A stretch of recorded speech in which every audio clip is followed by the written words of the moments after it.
इसी 13 जनवरी 2025 में महाकुंभ मेले का आयोजन प्रयागराज में आरंभ हो गया है। महाकुंभ मेले की चर्चा हर जगह देखने को मिल रही है। लोग अपने परिवार और दोस्तों के साथ महाकुंभ मेले में स्नान करने बड़ी संख्या में जा रहे हैं। कुंभ शब्द का उल्लेख हमें वेदों, पुराणों, यहाँ तक कि महाभारत में भी मिलता है।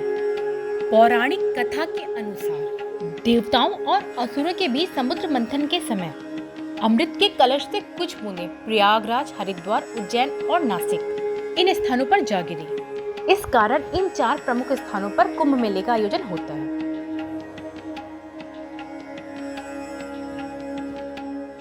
प्राचीन काल से ऋषि मुनियों ने मानव शरीर को अति दुर्लभ बताया है।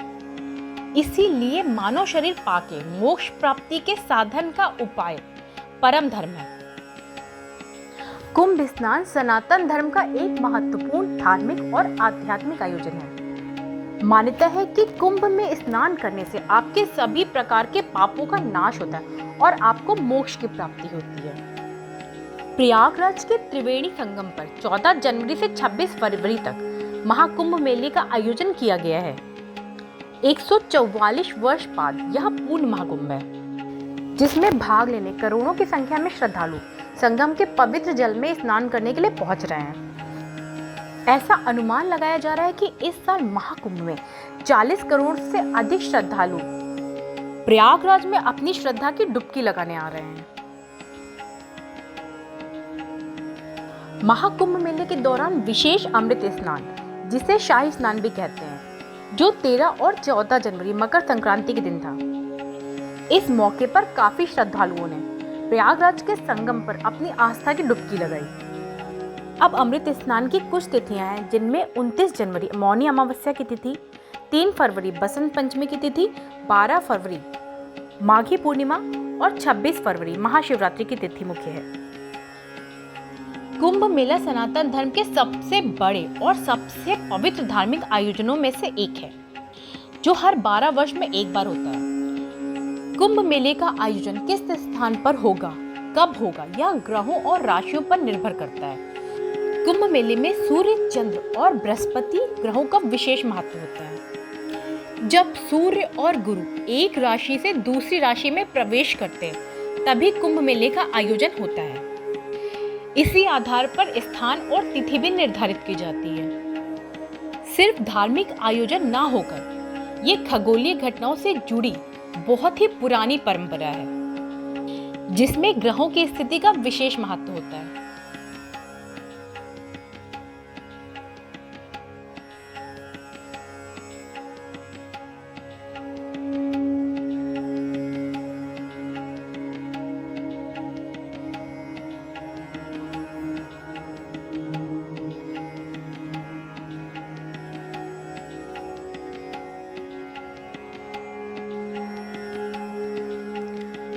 पूरे 12 वर्ष बाद महाकुंभ मेले का आयोजन हो रहा।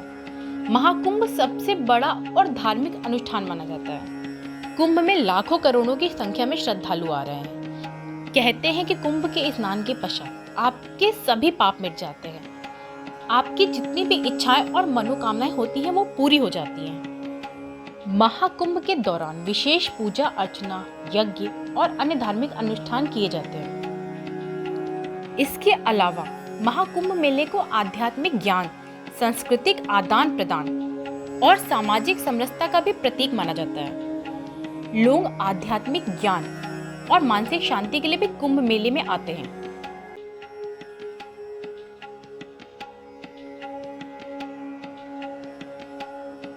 अगर आप भी महाकुंभ के इस पावन अवसर पर अपनी आस्था की डुबकी प्रयागराज संगम में लगाना चाहें, तो चलिए जानते हैं प्रयागराज कैसे पहुंचा जा सकता है। प्रयागराज राष्ट्रीय और राज्य राजमार्ग के माध्यम से देश के बाकी हिस्सों से जुड़ा है। यहाँ पर 3 बस अड्डे हैं, जिनमें आप अपने शहर से चल रही बस सेवा के माध्यम से आ सकते हैं।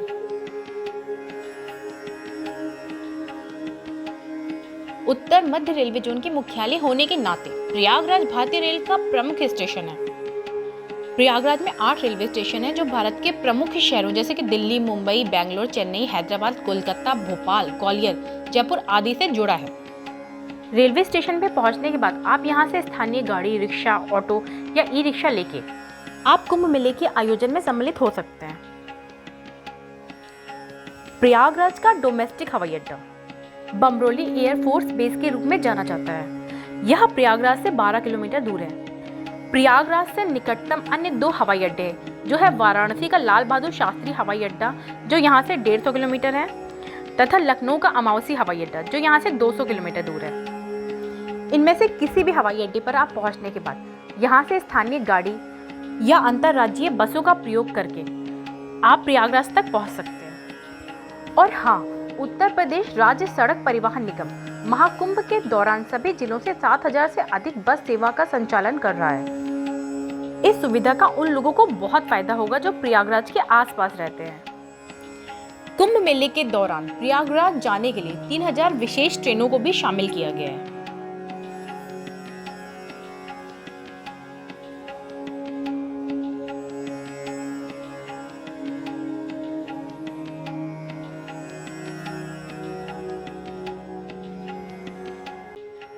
महाकुंभ के मौके पर नागा साधु का आगमन मुख्य माना जाता है। महाकुंभ में साधु संतों के आगमन के बाद ही शाही स्नान का शुभारंभ होता है।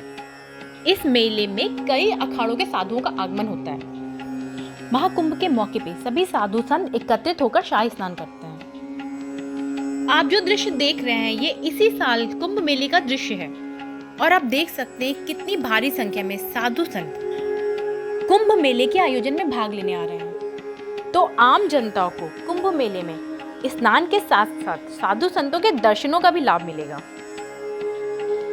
कुंभ मेले का प्रथम शाही स्नान जो 13 और 14 जनवरी को था, उसमें शिरकत लेने भारत के कोने कोने से साधु संतों का जमावड़ा शुरू हो गया था। ये सभी अपने अखाड़ों के जुलूसों का प्रदर्शन कर रहे थे। कुंभ के मौके पे इन सभी साधु संतों के जुलूसों को देखने के लिए आम जनता की काफी भीड़ उमड़ पड़ती है।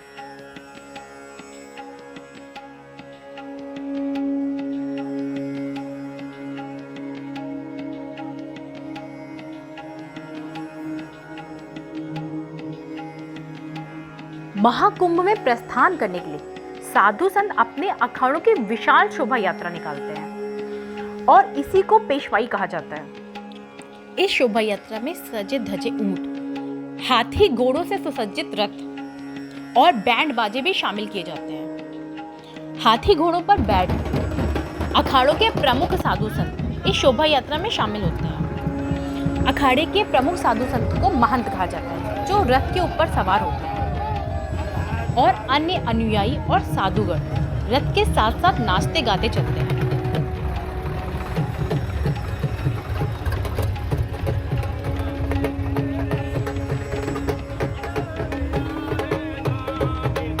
इस वर्ष भी महाकुंभ के मौके पर साधु संतों के पेशवाई मुख्य आकर्षण का केंद्र रही। साधु संत और उनके अनुयायी नाचते गाते बैंड बाजे के साथ कुंभ मेले में शामिल हुए। जगत गुरु शंकराचार्य ने 8वीं शताब्दी में सनातन धर्म की रक्षा के लिए साधु संतों और तपस्वियों को एकत्रित करने का प्रयास किया और उन्होंने इन सभी के झुंडों को अखाड़ों का नाम दिया। इन अखाड़ों को स्थापित करने का उद्देश्य मात्र इतना था कि सनातन धर्म को बढ़ावा मिल सके। ऐसा माना जाता है कि आज भी अखाड़ों के साधु संत न सिर्फ बुद्धि कौशल में निपुण हैं, बल्कि शास्त्रार्थ में भी अन्य लोगों से आगे हैं। इन साधु संतों की टोली अपने अनुयायियों और अखाड़ों के सदस्यों के साथ पूरे रीति रिवाज और परंपराओं का पालन करते हुए पेशवाई के रूप में शहर में निकलती हैं। महाकुंभ मेले का यह दृश्य किसी भी उत्सव से कम नहीं लगता। यहाँ ढोल नगाड़े की गूंज, रथों की सजावट और अखाड़ों की भव्य शोभा यात्रा का माहौल इतना दिव्य बन जाता है कि आप इस उत्सव के रंग में पूरी तरीके से डूब जाते हैं।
आपने देखा सभी अखाड़ों ने बहुत ही बृहद पैमाने पर इतने भव्य रूप में अपनी शोभा यात्रा निकाली। ये महाकुंभ का विशाल पर्व एक उत्सव के रूप में मनाया जाता है।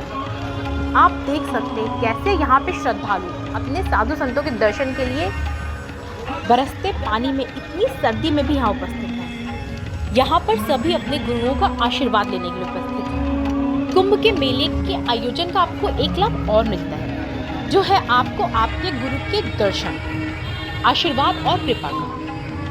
कहते हैं संत चलते फिरते तीर्थ होते हैं, तो अगर आपको संतों के दर्शन भी प्राप्त हो रहे हैं तो वो भी आपके लिए परम पुण्य होता है। साधु संत अपना समय ज्ञान, ध्यान, स्व अध्ययन, तपस्या, सेवा और परोपकार में बिताते हैं।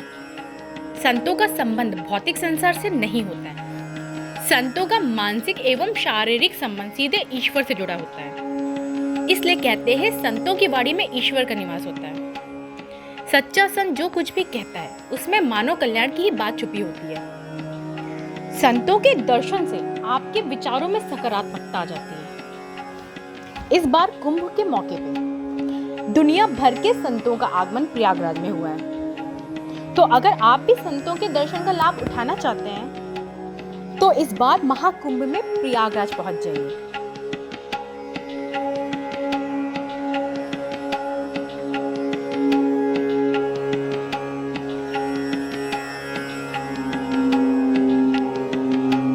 साल 2025 के सबसे पहले त्योहार लोहड़ी के साथ ही उत्तर प्रदेश के प्रयागराज में देश के सबसे बड़े अनुष्ठानों में से एक महाकुंभ 2025 का आगाज हो चुका है।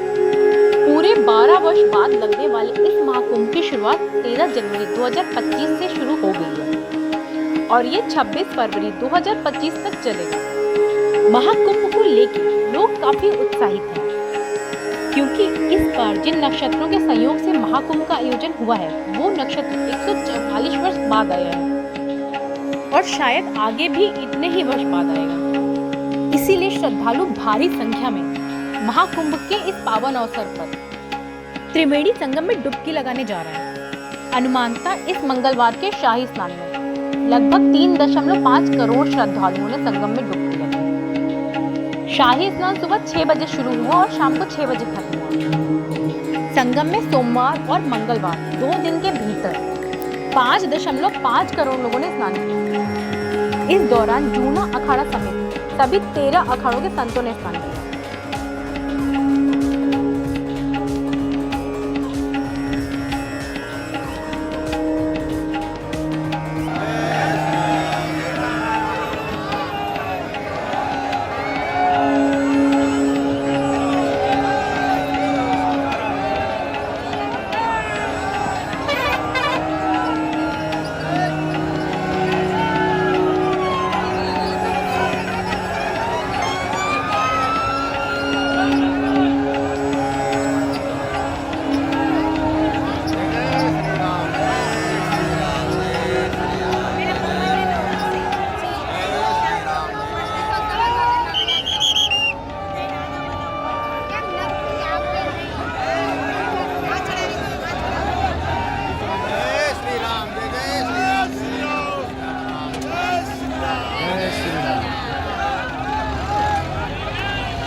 महाकुंभ मेले में सबसे खास होता है शाही स्नान। कहते हैं महाकुंभ में शाही स्नान करने से आपको असंख्य यज्ञों के बराबर पुण्य मिलता है। महाकुंभ में शाही स्नान करने से आपके मन और आत्मा को शुद्धता प्रदान होती है। शाही स्नान का आयोजन महाकुंभ के मेले में सबसे पवित्र दिन किया जाता है, जब ग्रह नक्षत्र की स्थिति अत्यंत शुभ होती है, जिसमें स्नान करने से आपके सभी पापों का नाश होता है और आपको मोक्ष की प्राप्ति होती है। ये मोक्ष प्राप्ति का सबसे सरल मार्ग माना जाता है। आपको शाही स्नान से असंख्य यज्ञों और तपस्याओं के बराबर पुण्य प्राप्त होता है। महाकुंभ का शाही स्नान आपके शरीर को ही नहीं बल्कि आपकी आत्मा और मन को भी शुद्ध करता है। प्रयागराज में शाही स्नान करने से स्नान करने वाले व्यक्ति ही नहीं, उसके पितरों को भी संतुष्टि मिलती है।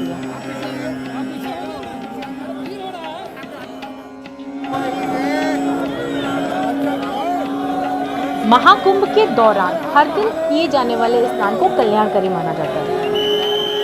कुछ खास तिथियों पर इस स्नान को शाही स्नान कहा जाता है।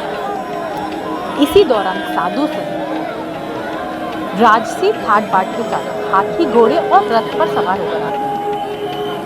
इसी भव्यता के कारण इस स्नान को शाही स्नान कहा जाता है।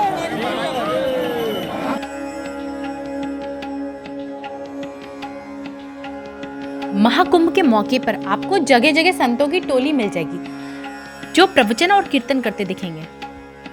ये संत भक्ति के रस में खुद तो डूबे रहते ही हैं, साथ ही संपर्क में आने वाले लोगों को भी भक्ति के रस में डुबो देते हैं।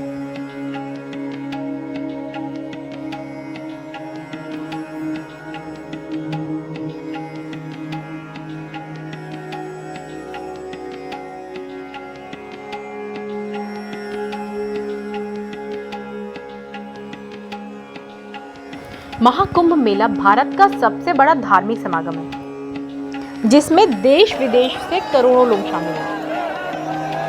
वैसे तो प्रयागराज के अलावा उज्जैन, नासिक और हरिद्वार में अर्धकुंभ मेले का हर 6 वर्ष पर आयोजन किया जाता है, लेकिन 2025 का ये कुंभ बहुत महत्वपूर्ण है। प्रयागराज के तट पर गंगा, यमुना और अदृश्य सरस्वती नदियां मिलती हैं और इस संगम तट पर स्नान करने से मोक्ष की प्राप्ति होती है।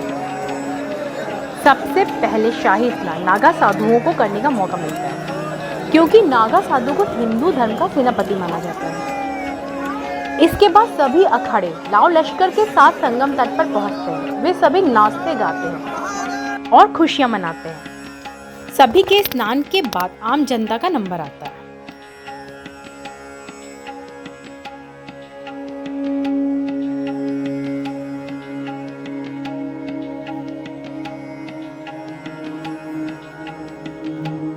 इस महाकुंभ के 2 शाही स्नान हो चुके हैं, जो 13 और 14 जनवरी को थे। अब तीसरा महत्वपूर्ण शाही स्नान पड़ेगा मौनी अमावस्या का स्नान, जिसकी तिथि है 29 जनवरी 2025।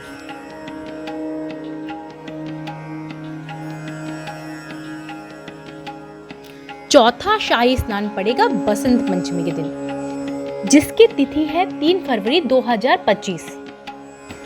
पांचवा शाही स्नान पड़ेगा माघी पूर्णिमा के दिन, जिसकी तिथि है 12 फरवरी 2025।